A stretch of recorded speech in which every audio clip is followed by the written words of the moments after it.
Парфюмерия – это удивительный мир, где найдется место каждому, каждой индивидуальности, каждому настроению, каждому случаю. И не исключение также и негативные эмоции, и грустное настроение.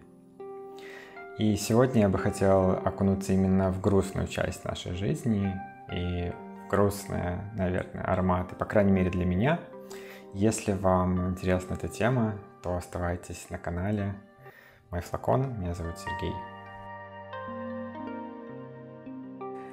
Первый аромат, который у меня вызывает только негативные, вдумчивые эмоции, это бренд Unum Loves.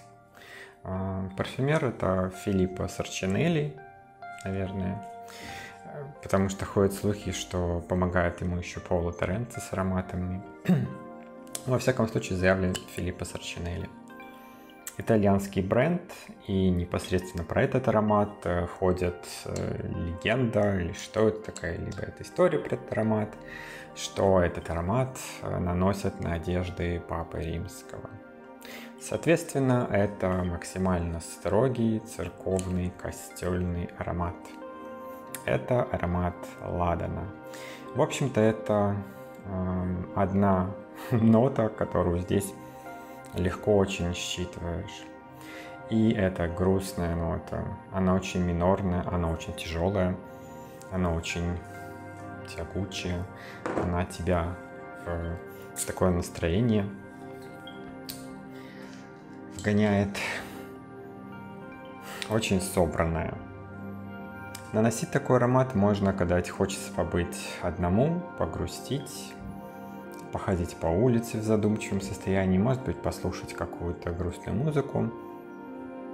Наверное, в религиозные места тоже это можно надеть, вы не будете выделяться. Наверное, я не пробовал. Во всяком случае, этот аромат абсолютно лишен жизнерадостности. Думаешь просто о вечном. Я не могу сказать, что я часто наношу этот аромат. Интересно, как вы? Как вы относитесь к суровым ладанным ароматам? Имеет ли он место быть в вашей жизни, в вашей коллекции? Следующий аромат, который, наверное, чуть более жизнерадостный, но такой же минорный, такой же печальный. Здесь цветы, но цветы для меня увядшие. У меня есть от Левант, Byredo, называется он Rose of No Man's Land. История этого аромата тоже какая-то очень печальная.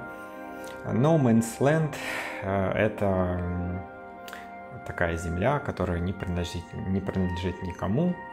А Rose of No Man's Land – это еще что-то связанное с медсестрами во время войны. Какая-то такая очень печальная история. Ну, во всяком случае, одна из версий. Что это значит? Это аромат на тему розы, но это самая минорная роза, которую я только встречал. Она лишена сладости, она лишена цвета. Это роза серая, а может быть даже и черная. Честно, она очень классная, она обволакивающая, но она такая минорная.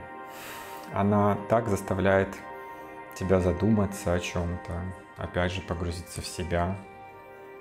Это точно не аромат, чтобы выйти куда-то в люди. Ну, во всяком случае, не на вечеринке. Может быть, на ком-то раскрывается более весело, но у меня это, конечно, серая, немножко подвявшая роза с каких-то пустынных земель. Классный аромат, в принципе, как и Loves, но настроение нужно соответствующее. Последний аромат тоже с какой-то странной печальной историей. Называется «На тень Германа». Это от Libre d'Orange, Оранжевая республика. В общем-то, аромат я не могу до сих пор разложить на ноты. Он уже со мной, может быть, год, может быть, больше я его знаю. И он такой странный. История за этим ароматом про тень, которая следует всегда за тобой.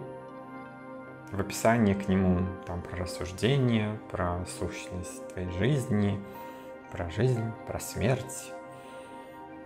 Немножко это все пафосно, но сам аромат действительно минорный. Он какой-то такой терпкий, горьковатый, может быть, для кого-то.